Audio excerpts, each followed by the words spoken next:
Buonasera a tutti e benvenuti. Permettetemi oggi di spiegarvi perché siamo qui dopo 6 anni, credo. Vico Mossa, nel suo romanzo I capilli, si interrogò con la sensibilità e l'acume che lo contraddistinguevano sul concetto di capilli, forestieri appunto. Il Festival internazionale della letteratura autobiografica Strangius, Testimoni del nostro tempo, dalla sua prima edizione si pone il medesimo proposito. Indaghiamo la diversità, esploriamo mondi e modi di vivere diversi dal nostro, scopriamo in essi valori nuovi, ci confrontiamo con essi con rispetto e curiosità. Lo facciamo attraverso la letteratura autobiografica, convinti che, così come il nostro illustre concittadino Vico Mossa ci abbia dato una testimonianza fondamentale della nostra identità sociale e culturale, anche i testimoni, gli autori che ospiteremo nel corso di questa straordinaria settimana, saranno capaci di offrirci un punto di vista diverso, da ascoltare e da cui trarre importanti riflessioni. Cerchiamo di crescere, insomma, di ampliare il nostro orizzonte attraverso il confronto con chi da quell'orizzonte proviene e ne siamo certi ha tanto da raccontarci e, perché no, da insegnarci. Perché dall'ascoltare il diverso non solo lo si conosce, ma grazie al confronto e alla riflessione che ne consegue, si finisce per conoscere meglio anche se stessi.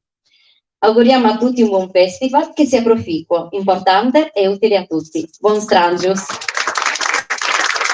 Adesso vorrei passare la parola al nostro direttore artistico, Peppe Manias. Grazie a tutti. Sarò brevissimo anche per non tediarvi troppo e per dare più spazio ai nostri ospiti. Ringrazio tutti, questo è il 6º anno che abbiamo Strangius, come ho già detto, con un po' di commozione, ma non perché sia diventato più buono, ma solo perché sono più anziano, la commozione intendo. Ho detto, abbiamo iniziato che eravamo in 5, abbiamo fatto uno staff con più di 50 persone, tutti serramannesi tranne me. La cosa è il massimo della soddisfazione, la soddisfazione di avere uno staff fatto di persone di Serramanna, di presentatori anche giovani di Serramanna, di molti che suoneranno e faranno dei reading di Serramanna. Apriamo le mostre con le persone di Serramanna, abbiamo un pubblico pieno di serramannesi, quindi da parte mia un grazie a voi. Il nostro tema di quest'anno è banditi, intesi, messi al bando. E il fatto che oggi, 11 settembre 2023, dobbiamo ricordarci all'11 settembre del 1973, quando il Palazzo della Moneda venne attaccata dai generali, grazie anche all'aiuto di paesi occidentali, e mise al bando una cittadinanza, un popolo. E di questo oggi parleranno i nostri 2 ospiti. Uno che riguarderà un po' la storia, le testimonianze e le autobiografie di quelli che furono i desaparecidos, e l'altro ricordando quello che fa parte del nostro, diciamo della nostra colonna sonora, perché chi non conosce gli Inti Illimani, e oggi parleremo della autobiografia, biografia scritta insieme al sociologo, scrittore Federico Bonadonna. Sono riuscito a non chiamarti Riccardo adesso, è una conquista anche questa. È Riccardo Bonadonna che parla appunto della biografia di Jorge Colón. Chiedo alle persone che sono in piedi di sederci, ci sono ancora sedie, così sembriamo anche più numerosi, ecco, che lo siamo veramente, perché forse non abbiamo mai iniziato con così tante persone.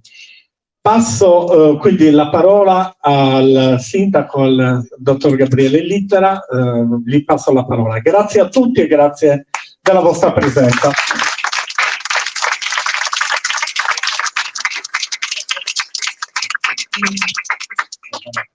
Buonasera a tutti. Mi sono appuntato un paio di parole giusto per non annoiarvi, non è un discorso quello che ho scritto qua.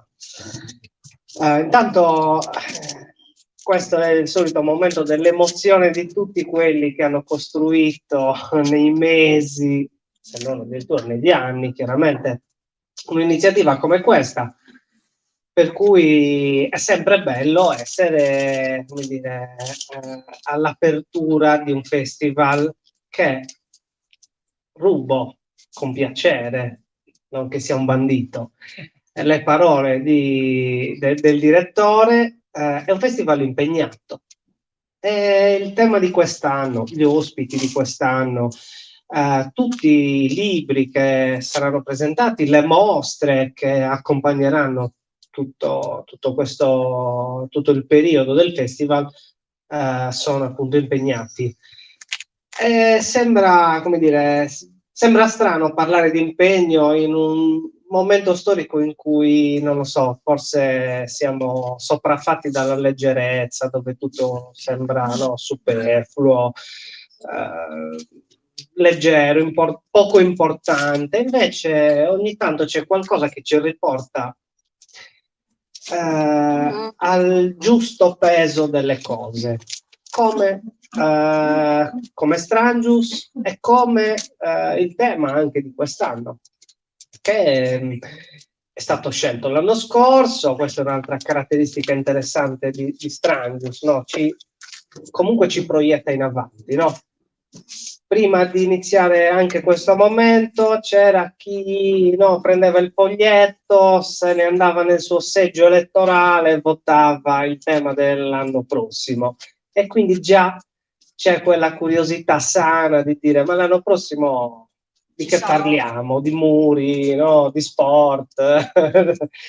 Per cui insomma il format è consolidato, sta avendo, lo stiamo imparando a conoscere e sta riscuotendo successo, questo è indubbio, per il fatto che siete tantissimi oggi a quest'ora anche in un posto al sole, lo dico a voi. Tra un po' arriverà l'ombra anche da voi, tranquilli. Per il fatto che ha ottenuto un riconoscimento sempre crescente da parte anche della Regione Sardegna, che è il primo finanziatore di questa iniziativa. Ci sono poi tantissime realtà piccole, medie e anche microscopiche che hanno messo dei loro soldini, no? Piccole realtà imprenditoriali che hanno messo dei loro soldini, che in alcuni casi, se paragonate ad altri, sono migliaia e migliaia di euro, no? I 50 euro, i 100 euro di una piccola attività sono veramente un'infinità.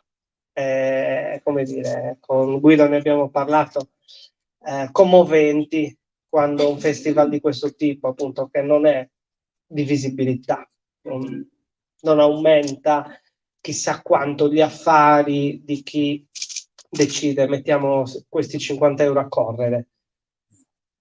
Però ci fa sentire una comunità ancora più unita, più forte. È un po' come quando si investe sul sociale.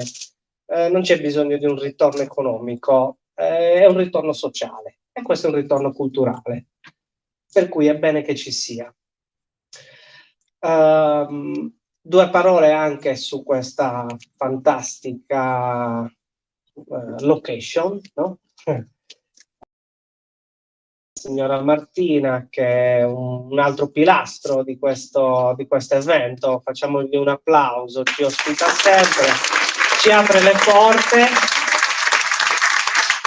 Ti vogliamo tanto bene, Martina. In ultimo, come diceva il direttore, tantissimi volontari.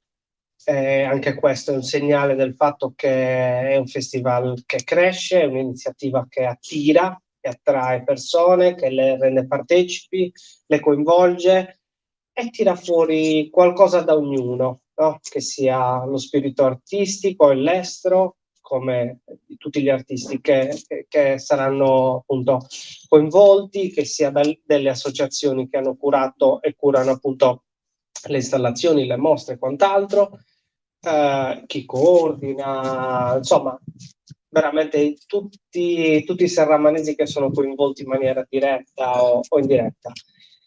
Ovviamente li ringrazio io a nome dell'amministrazione, ma in generale a nome della comunità. È sempre un orgoglio vedere che le cose riescono, che ci si sente coinvolti, si partecipa e si vuole vedere, come dire, un'iniziativa crescere e andare avanti ancora di più. Un benvenuto al primo ospite, ma significa un benvenuto a tutti gli ospiti, quindi Serramanna si trova ancora una volta ad accogliere tante persone che arrivano da vicino e lontano, da paesi anche a migliaia di chilometri da noi. Quindi gli diamo in maniera appunto collettiva un grande benvenuto.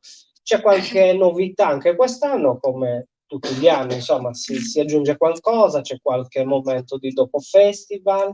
Per la prima volta, credo, correggimi se sbaglio Guido, con uno sguardo, il festival raddoppia in 2 momenti, questo che è il principale, poi a novembre saremo nelle scuole, il festival, quindi abbiamo cercato di combinare anche le 2 cose, di far sì che anche le scuole cogliessero l'opportunità di questa iniziativa nel momento in cui riescono a tirar fuori il maggior valore, non correndo la prima settimana, che sono ancora tutti, come dire, da doversi assestare, ma nel momento in per cui insomma tante novità, tanti autori, tanti volontari, tanto impegno, posti meravigliosi come questo, tanto supporto, come dicevo, da parte degli enti pubblici e anche dei privati. Questa è la testimonianza di ciò che si è costruito nel tempo, per cui grande merito a chi ha iniziato e ha continuato a credere in questo percorso. E adesso niente, 3, 2, 1, via!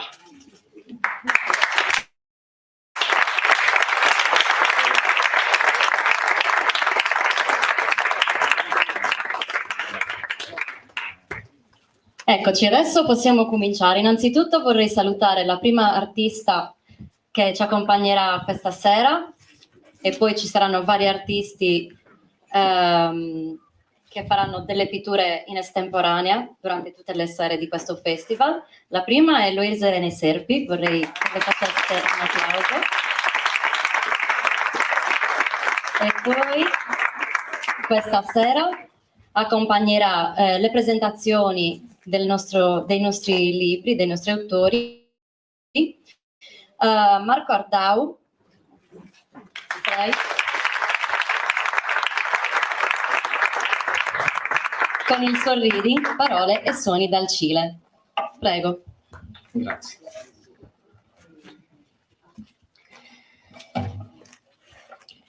Piccolissima presentazione, ricollegandomi a quello che stava dicendo Giuseppe per quanto riguarda la ricorrenza dei 50 anni dal colpo in Cile.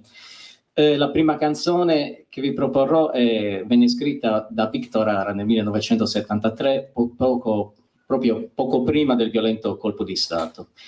Non sappiamo se prima di scriverla avesse intuito i fatti che da lì a poco sarebbero accaduti, ma a me personalmente piace pensare e immaginare che nella sua sensibilità di poeta-artista abbia voluto consegnarci una sorta di testamento, una canzone manifesto che rappresentasse il valore del cantare e il perché di un canto popolare. Dicevo, la mia chitarra non è per i ricchi, niente del genere. Il mio canto è degli umili per raggiungere le stelle, perché una canzone ha senso quando pulsa nelle vene di un uomo che morirà cantando le crude verità.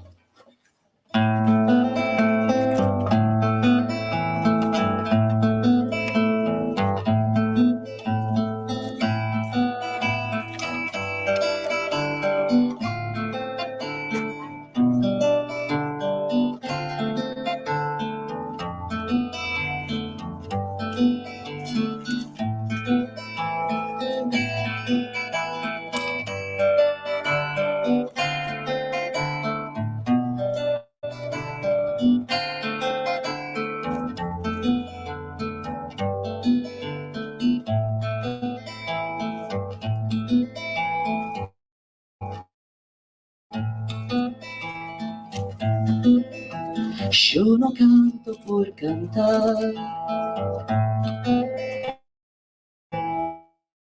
ni por tener buena voz.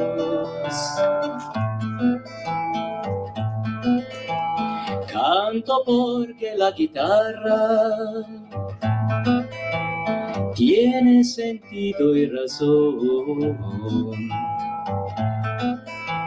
Tiene corazón de tierra y alas de palomita.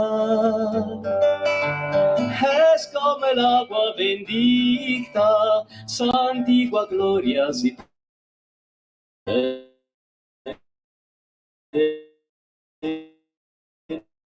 dijera Violeta. Chitarra trabajadora con olor a primavera.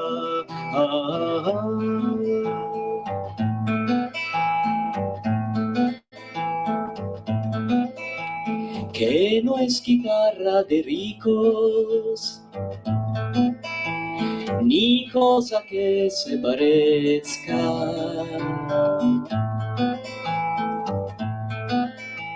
Mi canto es de los andamios para alcanzar las estrellas. Que el canto tiene sentido cuando palpita en las venas del que morirá cantando las verdades verdaderas. No las lisonjas fugaces, ni las famas extranjeras, sino el canto de una lonja hasta el fondo de la tierra.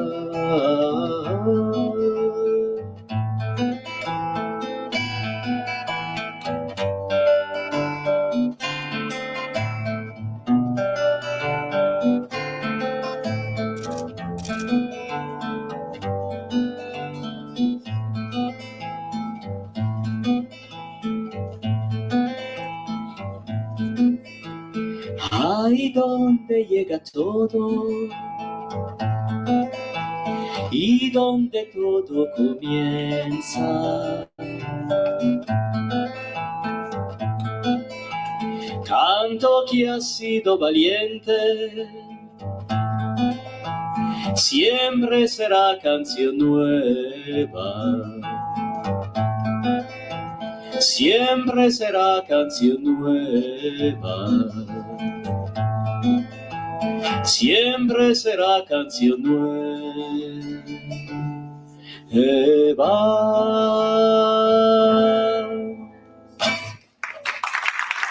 Grazie.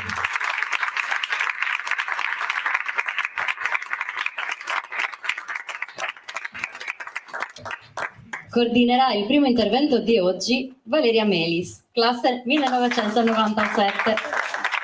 Devota a Strangius dal giorno 1, laureanda in Scienze e Politiche Internazionali con un amore innato per la storia e la lettura e una predisposizione naturale per il sociale in tutte le sue sfaccettature. Valeria è la dimostrazione che con Strangius e insieme a Strangius si può crescere e ci si sperimenta. Ha iniziato come addetta all'accoglienza e oggi è il suo secondo coordinamento, dopo l'esordio assolutamente positivo quest'estate con Marina Castellano. Oggi Valeria ci farà conoscere Alfredo Sprovieri.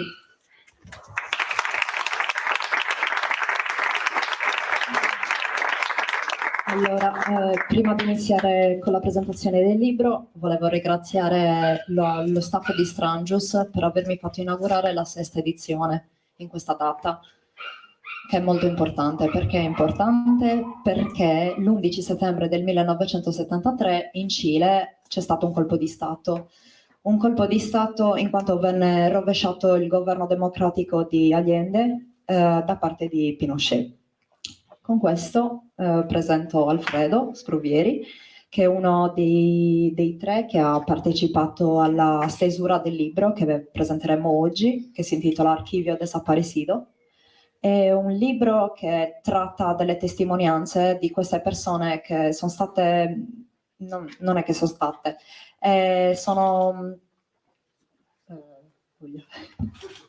Sono state torturate e scomparse, infatti desaparecido.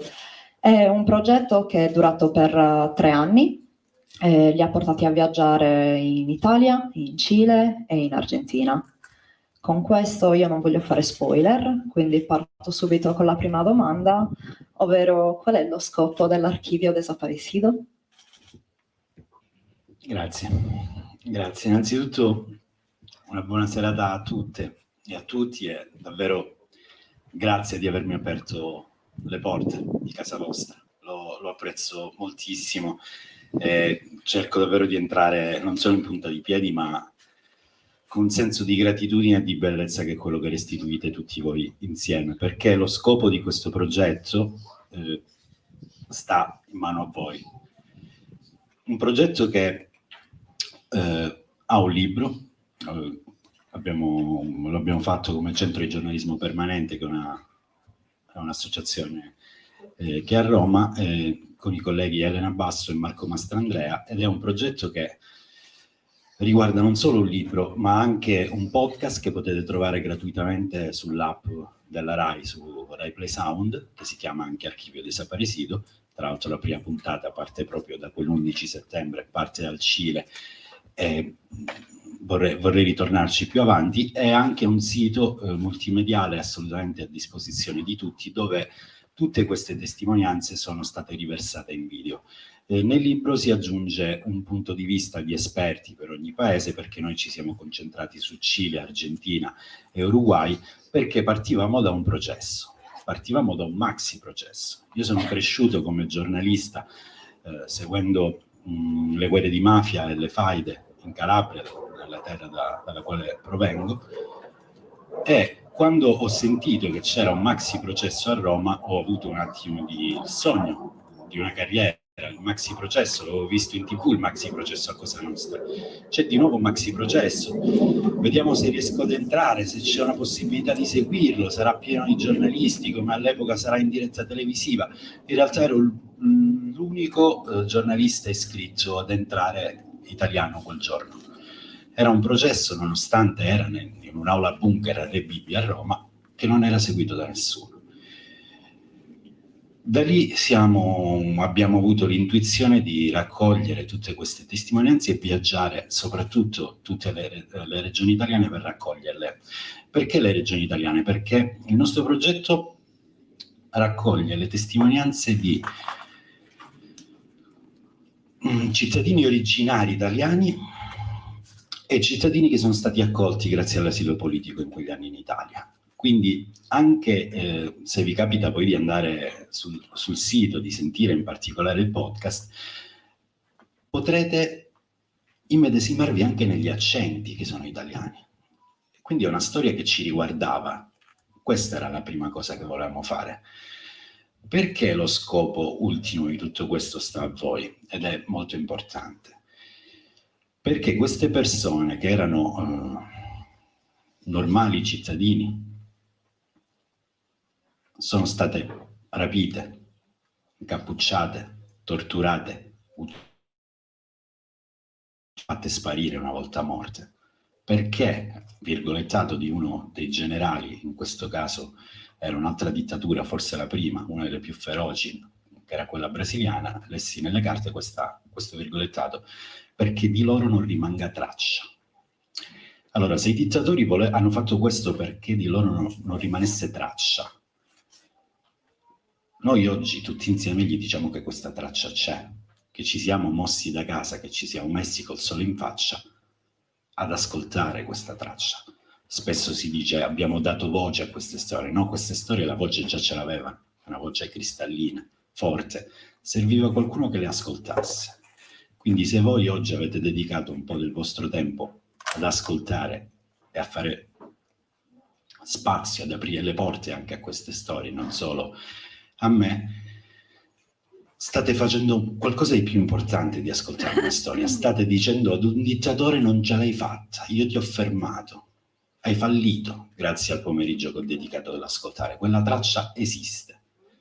E questo è davvero molto importante, perché è un'operazione Noi ovviamente stiamo parlando di 50° anniversario, quindi le biografie di queste persone per ovvi motivi sono in là con gli anni, erano davvero in molti casi l'ultima occasione di prenderle queste testimonianze di tante madri e tanti padri. Il processo Condor nasce da 5 madri di origine italiana che vengono a fare la denuncia a Roma proprio perché i loro figli sono di origine italiana, e allora è il 5 luglio del 99.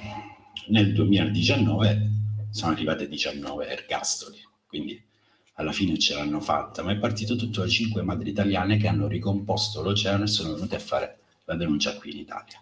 Ed è una delle pagine più gloriose della nostra giustizia. Spesso non riusciamo a parlare di pagine gloriose della nostra giustizia.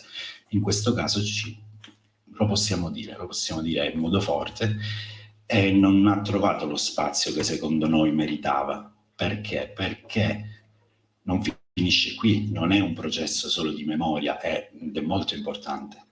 Già fermarci a questo sarebbe molto importante, ricordare. In questo momento in Cile ovviamente si sta discutendo di questo anniversario e avanzano negazionismi. Si parla, sai, forse non è stato davvero un golpe, forse non dobbiamo parlare di dittatura ma di governo militare. Avanzano delle forme di negazionismo che possono far tornare. Questi non sono solo fatti che sono successi, ma sono fatti che accadono. Ieri e oggi il corteo dei parenti delle vittime che si muove in ogni anniversario dal cimitero al centro di Santiago del Cile è stato seriamente compresso dalle forze di polizia. È una storia che sta accadendo ancora. Questa è un'altra cosa che dobbiamo capire. Però in definitiva la cosa più importante è che, per esempio per quanto mi riguarda, c'era una madre di 95 anni che mi disse: io non so che fine ha fatto mio figlio, però vorrei che qualcuno me lo dicesse, ma non voglio giustizia, non voglio un processo, non voglio pubblicità, non voglio interviste sui giornali. Vorrei solo che quello che resta, il mucchietto di ossa o un po' di polvere, me la restituissero, perché a me resta poco da vivere e vorrei almeno riposare per l'eternità accanto a mio figlio. A me sembra il minimo che possiamo fare. E lo dobbiamo fare proprio ricordando e continuando anche a portare queste storie su di noi al posto delle vittime e dei testimoni che noi abbiamo intervistato. Spesso mi chiedono, e ovviamente più forte di me, se accanto a me ci fosse, come in tante occasioni ci sono stati i testimoni che possono raccontarci di quello che hanno vissuto in quei giorni, ma è una violenza continua che continuano a rivivere. Io penso che sia invece il momento che un po' per uno portiamo addosso questa vergogna, uno dei crimini più efferati del secolo scorso, di cui non si parla abbastanza. Noi nelle scuole non sentiamo parlare dei desaparecidos, eppure è una cosa che succede. La sparizione forzata dei corpi è un crimine molto particolare, anche in Italia le mafie lo portano avanti, no? Si chiama lupara bianca, ed è un crimine perpetuo. Una figlia di un desaparecido in Cile una volta mi ha rivelato, forse quando eri bambino tu speravi che a Natale arrivasse Babbo Natale e guardavi magari il viottolo di casa. Io lo guardavo sperando che tornasse papà, e ancora ci credo, nonostante è al 99,9% certo che suo papà è stato fatto sparire, è stato ucciso, torturato, e il corpo è stato fatto sparire.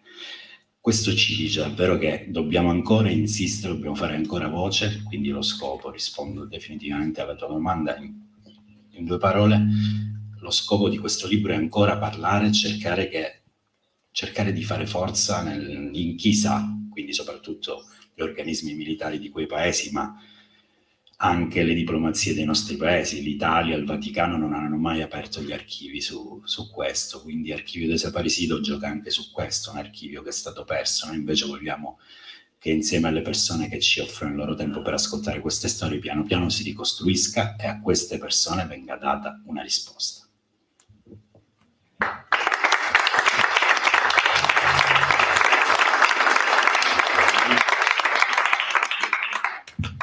Allora, nel libro ci sono diverse testimonianze dove si parla anche di torture vissute o solamente viste, che provocano, diciamo, un disagio o una sofferenza psicologica.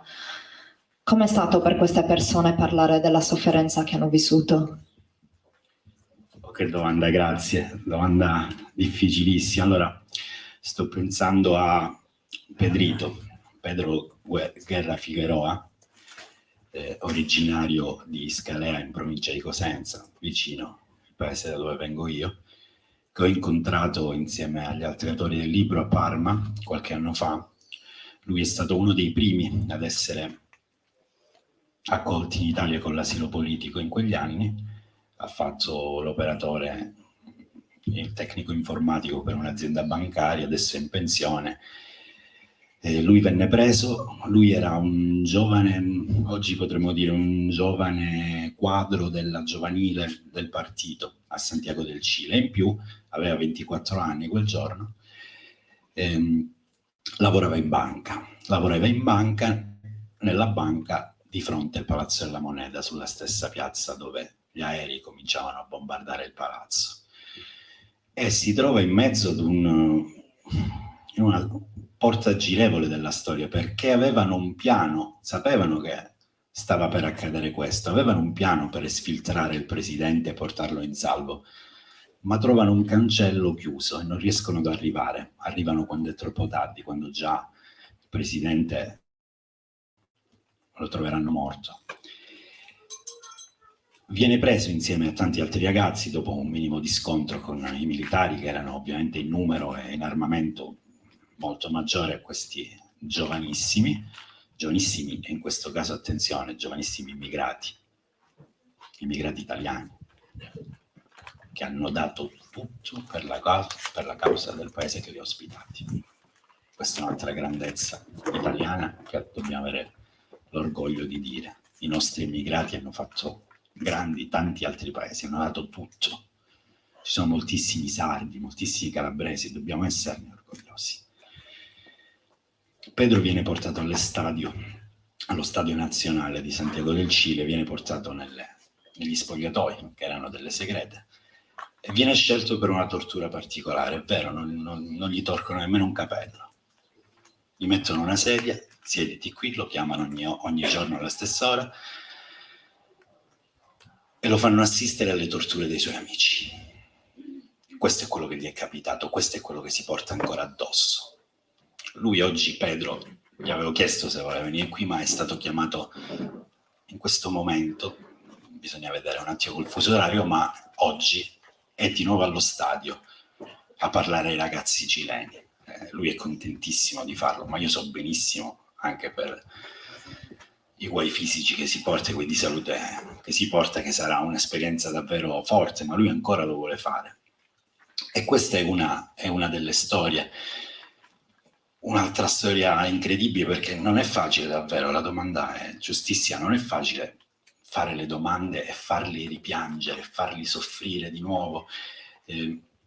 L'ultimo intervistato si chiamava, l'abbiamo trovato a Verona dopo un bel po' di giri, l'ho trovato perché sua figlia, che era dell'86, una giovane ragazza che tra l'altro avrete visto probabilmente in qualche fiction Rai, perché anche di Mediaset mi sa che ha fatto Distretto di polizia, quindi fa anche l'attrice, ha anche diverse attività.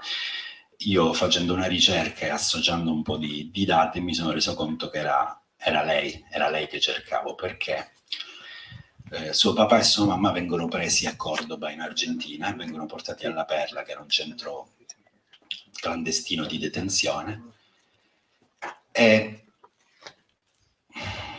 a un certo punto gli viene fatta la tortura della picagna, cioè alla rete del letto elettrica attaccata degli elettrodi che ti danno la scarica su tutto il corpo. Lui, che ne porta ancora i segni, me li ha fatti vedere. Ad un certo punto anche a lui scatta una tortura ancora più selvaggia, che è quella di aprire la porta con quel po' davvero.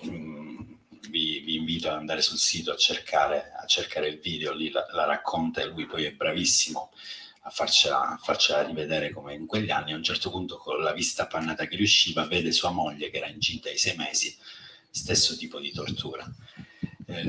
Loro, grazie al passaporto italiano, riescono a farsi liberare ad un certo punto, grazie alla pressione del consolato italiano, e dopo altri 6 mesi nasce questa bambina che è riconosciuta già torturata come feto, tortura intrauterina. Questa ragazza pian piano, no, all'inizio sai non sono io, poi sì, sono io, è vero. Mio papà ha questa storia, vai ti do il numero, ti accoglierà. Quando siamo andati a Verona poi ci hanno ospitato a casa, ci hanno cucinato le cose tipiche argentine e ci hanno raccontato questa loro storia perché passasse a più persone possibili. Quindi sono tanti e sono in mezzo a noi, normalissima. Pensate, vivono tutti i giorni nel ricordo non solo di tutto quello che gli è accaduto, ma nell'amarezza di non avere la verità. Lui è stato richiamato in Argentina per fare testimonianze ad altri processi. In Argentina in alcuni posti ha avuto la scorta. Anche in Uruguay ci sono alcuni giudici e una ricercatrice anche italiana di Oxford che ha la scorta perché indaga ancora su fatti di 50 anni fa. Pensate ancora quanto è attuale tutto questo, quanto non vogliono che emerga davvero la verità su tutto questo. E quando viene a deporre in Italia sembrava quasi che aveva perso il senno, perché inizia a parlare e fa una lista di nomi, come una formazione di calcio, non smetteva mai. E poi quando gli ho chiesto ma cos'era, lui mi ha detto questa era la consegna. La consegna era quel momento che noi riuscivamo a avere magari nelle docce o in bagno, che parlavamo piano piano da sotto le porte e ognuno diceva mi chiamo così e così, sono figlio di e vengo da lì. E tutta questa lista di nomi cos'era? Erano tutti quelli che erano spariti, che gli hanno lasciato in consegna di dire il proprio nome quando andava a parlarne in processo, in pubblico. Il processo è stato davvero un momento incredibile, molto toccante. Quanti nomi e quanti nomi italiani, tra l'altro, come il suo, che già di battesimo gli avevano dato italo-argentino. Quindi non è facile, secondo me è arrivato anche il momento che noi cerchiamo di, come dicevo prima, di prendercelo sulle spalle di questo, di fare testimonianza di questo, perché per esempio c'è un'altra instancabile voce di tutto questo che è Vera Vigevani Yarak, che deve scappare da Milano perché è ebrea e scattano le leggi razziali. Scappa dalla scuola, va via, devono decidere cosa fare, metà della famiglia se ne va in Argentina, l'altra metà rimane lì e lei perde il nonno e uno zio tra Auschwitz e Birkenau. Quando arriva in Argentina fa un'ottima carriera, diventa una giornalista dell'Ansa, una scrittrice, ma ha una figlia molto bella che si chiama Franca, tra l'altro, che entra nel sindacato studentesco del liceo. E per un'assemblea che fanno li prendono tutti e li portano su un aereo al largo del Mar del Plata. Arrivati ad una certa altezza aprono il portellone e quindi non ha il corpo del nonno, dello zio e della figlia di 18 anni. Lei ha 94 anni, viene una volta all'anno in Italia e parla con una forza di tutto questo. Anche con... Noi siamo un po' funerei in questo racconto, non abbiamo ereditato la bravura che hanno i latinoamericani nel trasformare il lutto in lotta, in dire no, sono ancora vivi con le battaglie che portavano avanti, con il loro esempio. Noi siamo meno bravi in questo, ma loro sono anche allegri quando ne parlano, perché lei è una delle prime che poi va di giovedì, qualche mese dopo che è sparita la figlia, a chiedere in piazza che fine ha fatto mia figlia, dove sta. E si incontra con altre signore che avevano lo stesso problema e un poliziotto gli dice no, qui non potete stare, c'è la legge marziale, c'è la dittatura, circolate. Allora cominciano a circolare e da quell'anno ogni giovedì circolano con un fazzoletto bianco in testa che, se lo guardate da vicino, se zoomate dal telefono la foto, il video, è il primo pannolino dei loro figli. Questa è davvero una forza gigantesca. Quindi riportare, dare dignità a quello che hanno vissuto e soprattutto alla richiesta di verità che ancora portano avanti è il motivo per cui si deve fare in punta di piedi, si deve fare con delicatezza ma anche con forza, perché è giusto ed è doveroso che chi sa dia una risposta a queste persone. Dove sono i loro figli? Dove sono i loro nipoti? Dove sono i loro amici, compagni, parenti? Dove sono? Almeno dategli questi corpi, quello che ne resta.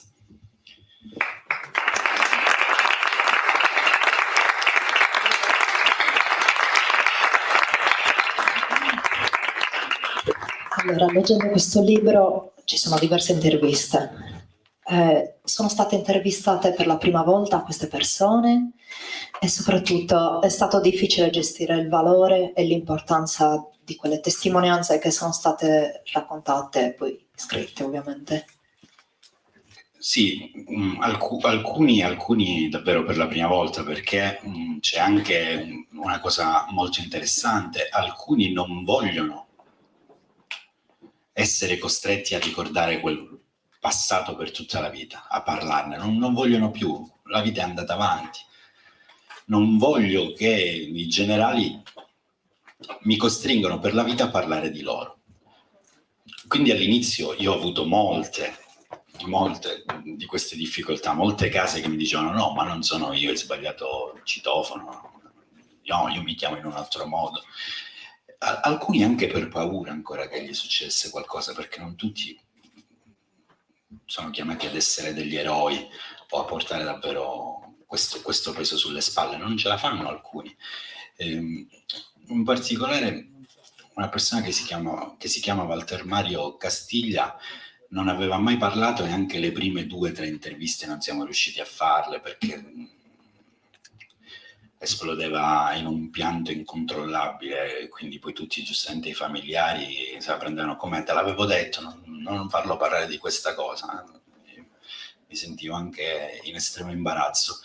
Poi pian piano, dopo le prime presentazioni, dopo le prime volte che si è reso conto che mi ha detto questa frase, ha detto io non riuscivo a farlo uscire perché sentivo che era troppo per me. Adesso che vedo che sono in tanti a saperlo, questo peso è quasi un orgoglio mio. Lui per sé, il fratello è desaparecido in Amazzonia, dice adesso è un orgoglio parlarne, non piango più.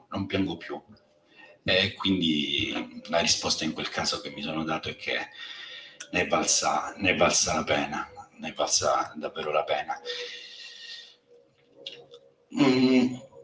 È forse la prima volta che lo fanno tutti sistematicamente. Stiamo parlando di oltre 60 interviste in questo progetto in 3 anni, con il Covid di mezzo, quindi con l'imbarazzo di dover entrare nelle case in quella fase lì di persone comunque molto molto avanti con l'età, quindi le difficoltà sono state tantissime, ma volevamo farlo perché ci sentivamo anche investiti appunto non solo di una responsabilità, ma anche di una vergogna di non trovare sui giornali queste storie. Io mi ricordo di aver seguito il processo di primo grado per Repubblica, avevamo già preparato una pagina in caso poi ci sono state molte assoluzioni, poi quella pagina non doveva uscire, il direttore dell'epoca non era più convinto, poi magicamente si presentò il sottosegretario alla presidenza del Consiglio dei Ministri in aula, fece una foto con le associazioni e i parenti e lì allora sì, visto che c'era Maria Elena Boschi, il direttore disse mettete la foto in mano, cioè,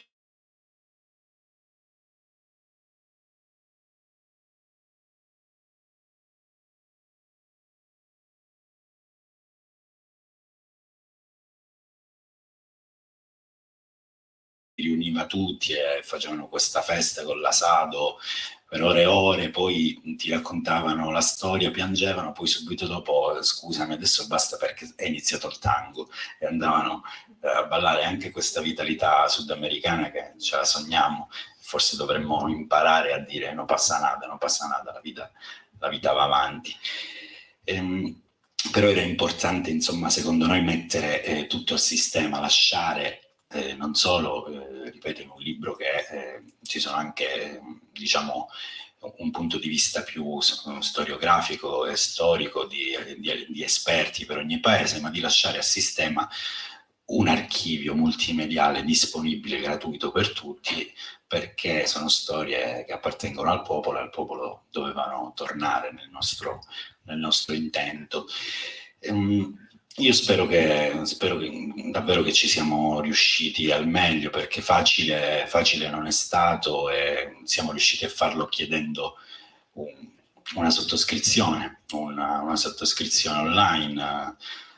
Io vi dico la verità, ero quello più scettico, invece in poche settimane sono arrivati i primi soldi, poi un'istituzione etica SGR ci ha messo il resto, e con 7.000 euro siamo riusciti a fare questi 3 anni, che capite bene sono più o meno 19.000 chilometri. Vi giuro che ho guidato io, quindi li so quanti sono 19.000 chilometri, capite bene che l'abbiamo fatto praticamente gratis, però valeva la pena farlo, e abbiamo cercato poi di rimuovere l'ultima incombenza di questo. Ci sentivamo che mancasse qualcosa, perché ovviamente sono tantissimi gli italiani, lo abbiamo detto, ma non sono solo le vittime gli italiani, sono anche i carnefici. Non solo siamo tutti noi carnefici, perché attenzione, non stiamo parlando di un crimine contro un uomo, un crimine contro una donna, stiamo parlando di un crimine contro l'umanità. Questo vuol dire che non esiste spazio, non esiste tempo, sarà imprescritto questo reato. Li andremo a prendere prima o poi, per questo non mollano.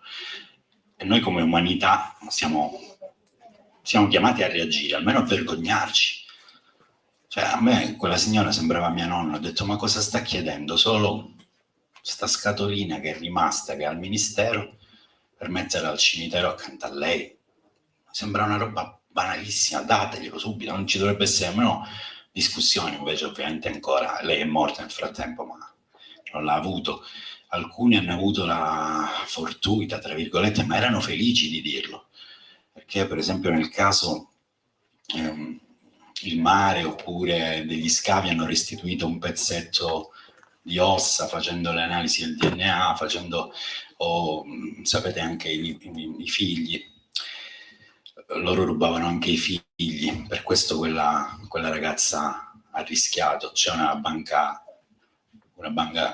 del sangue dove si può andare a fare, per esempio, si ritiene che solo in Sardegna siano 500 di questi ragazzi che sono stati presi dalle famiglie dei torturatori ai torturati, e immaginate, io l'ho immaginata la scena, poi ne ho parlato con alcuni di loro, ti vengono a dire: la bocca che ti ha baciato la fronte tutte le sere prima di dormire non solo non è quella di tuo padre, ma è quello dell'assassino di tuo padre. Cosa fai? Cosa scegli di fare? È davvero una cosa che forse non siamo in grado di capire fino in fondo. Volevamo cercare anche i torturatori che grazie al passaporto italiano si sono nascosti in Italia, per quello che potevamo. È stata l'ultima cosa che abbiamo fatto. Ci siamo di nuovo messi in macchina, siamo andati in Sicilia, dove c'è il tenente Carlos Malatto, che ha una barchetta e fa il giro delle olie tutto il giorno, e sta in un porto turistico in provincia di Messina, davvero molto bello, ma ha un bunker, e lì ti colpisce il grado di copertura che hanno queste persone, perché per esempio anche quando abbiamo cercato prima all'Aquila, lui era andato prima a Genova, poi all'Aquila guidava le ambulanze della Misericordia, lui è accusato più o meno di 60 omicidi e guidava le ambulanze, e stava lì in un istituto di suore che hanno reagito malissimo al fatto che noi cercassimo questa persona, ed era all'Aquila perché il primo processo lo fanno all'Aquila, dove il suo avvocato di fiducia lì era forte, riesce a farlo a far cadere la richiesta di estradizione, e il suo legale era l'avvocato di fiducia di Licio Gelli, capo della P2. il professore universitario di Roma 3, stra apprezzato da tutti, candidato alle elezioni comunali di Roma, le precedenti con Casa Pound, è estensore della memoria nel processo all'Open Arms che riguarda il ministro Salvini. Sono cose che stanno accadendo, non sono cose che sono accadute. Poi siamo andati in provincia di Parma, in un paesino piccolo, dove il prete del paese è accusato di essere un torturatore. Siamo andati a messa e i parrocchiani ci hanno cacciato in malo modo, perché quello è il loro prete. Invece Don Franco Reverberi è accusato di essere il cappellano militare che in quegli anni andava Bibbia in mano a dire pentitevi o farete quella fine. E adesso c'è di nuovo un processo per l'estradizione che è finito perché lui non è mai stato processato, e noi gli chiediamo solo che vada a rispondere, magari è innocente, ma perché non va? Perché finora ha detto che era troppo ammalato per farlo, e il medico, guarda caso anche lui è difeso pro bono, quindi gratuitamente dall'avvocato della famiglia Tanzi, non proprio l'ultimo, io non potrei permettermelo nemmeno in 10 vite, e il medico che gli faceva i certificati è il suo primo diacono, tra l'altro. Adesso uno dei periti hanno assoldato che sta bene, nonostante sia anzianotto, sta bene, quindi vada in Argentina a farsi processare. Il terzo che abbiamo trovato prima abbiamo cercato in questo posto bellissimo a Marina di Camerota, dove lui fittava gli scooter ai turisti, la moglie insegnava inglese, lui era dei servizi segreti, era uno 007 uruguaiano. In Uruguay, nonostante sia piccolo il paese, proporzionalmente c'è la violenza lì è davvero proporzionalmente più alta degli altri paesi, nonostante se ne parli troppo poco. Poi si è spostato, dopo un po' che l'hanno riconosciuto, si è spostato a Benevento. Quando poi gli suoniamo al citofono, cerchiamo di intervistarlo, dopo qualche mese c'è l'udienza e lui è adesso in carcere a Salerno e dovrà scontare l'ergastolo.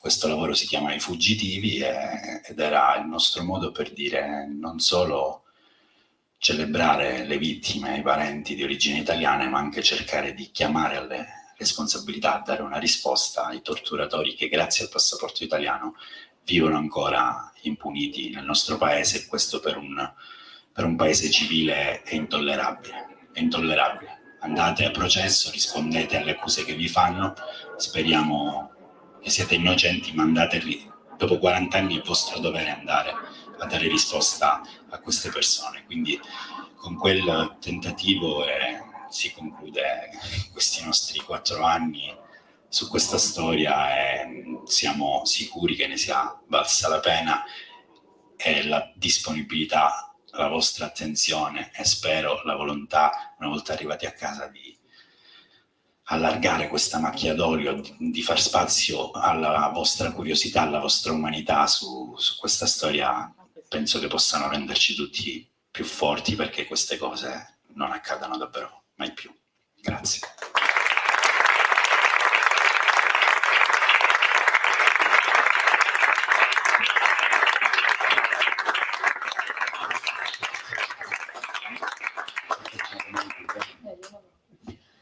L'ultima domanda che vorrei fare ad Alfredo è che sicuramente quando tu intervistavi queste persone le guardavi negli occhi, ok? Quindi gli occhi sono lo specchio dell'anima. Che emozione hai provato a sentire le loro testimonianze, le loro parole? Io sono una mammoletta, quindi piangevo più io di molti di loro, purtroppo, anche perché queste sono storie che interrogano, secondo me, la pavidità del nostro presente. Allora, io ho fatto un errore gigantesco parlando, per esempio, di una guerriglia in Amazzonia, dove cadde quel ragazzo che si chiamava Joca, che è stato il mio primo libro su questa vicenda. Si chiama proprio Joca il libro, perché Joca si chiama questo ragazzo ancora disperso. Erano in 69, davvero giovanissimi, lui cadde quando aveva 28 anni, 69 contro 28.000 militari in Amazzonia. Quindi io parlavo di questa generazione di matti che andavano al suicidio cercando un mondo diverso. Invece poi uno di loro, e attenzione, quando diciamo desaparecido e quindi diciamo come fai ad essere vivo, come l'hai incontrato se era sparito? No, basta essere preso anche solo per qualche giorno, anche perché loro avevano la tecnica di prenderne e ogni tanto rilasciarne qualcuno per dire alla gente no, tranquilli, vedete che tornano. È tutta una balla quella che stanno raccontando. Quindi anche bastano pochi giorni di tortura clandestina per diventare detenuto o desaparecido. E quindi quando parlo con uno di loro mi dice, sai, su sta cosa ti sbagli, perché noi credevamo davvero di vincere, noi credevamo davvero che il mondo, e te lo dice una cosa, visto quanti figli abbiamo fatto, ci credevamo nel futuro, noi credevamo davvero che non era più tollerabile il mondo che stavo vivendo e lo volevamo cambiare. Allora io davanti a queste cose, quando magari ho paura del capo ufficio, vedo una cosa per strada e mi faccio i fatti miei, che dice chi me la fa fare, penso a questi che si sono imbarcati spesso in una roba di un paese che nemmeno era il loro. Allora capisco che c'era un passato che forse è il caso di ritornare a guardare con coraggio e con ammirazione, e mi rendo conto che queste storie davvero è importante che ce le diciamo, anche perché loro non volevano che avanzasse il loro esempio, li hanno fatti sparire perché potessero essere d'esempio. Io ho imparato in definitiva che quando decidi di dare tutto te stesso per cambiare qualcosa, sei già cambiato tu, quindi quel qualcosa è già cambiato, non bisogna vincere, bisogna davvero essere disposti a dare tutto per cambiare questo. E nel mio piccolo esempio di vita è servito, e spero, ne parlo volentieri in giro perché spero serva a trovare anche il luccichio che trovavo in quegli occhi. Non ho trovato solo tristezza, disperazione, ma la forza di un passato in cui ci si organizzava e si prendeva parola per migliorare le condizioni di tutti insieme. Questa è stata una lezione che ringrazio davvero questa esperienza per averla fatta mia e portata in giro con le persone che come voi hanno la pazienza di ascoltarla, insomma.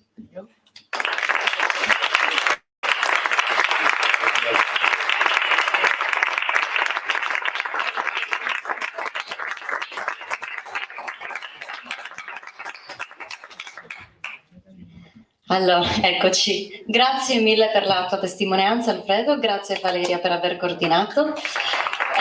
Vorrei chiamare Tiziano e Gianluigi che hanno un piccolo pensiero per voi.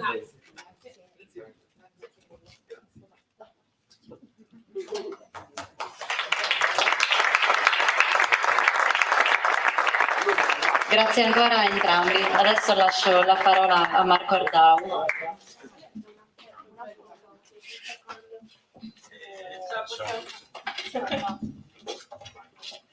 Se volete anche con una da sola e una anche con i presenti.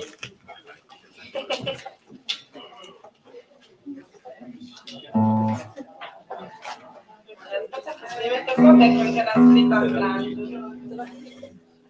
Rotate. Grazie.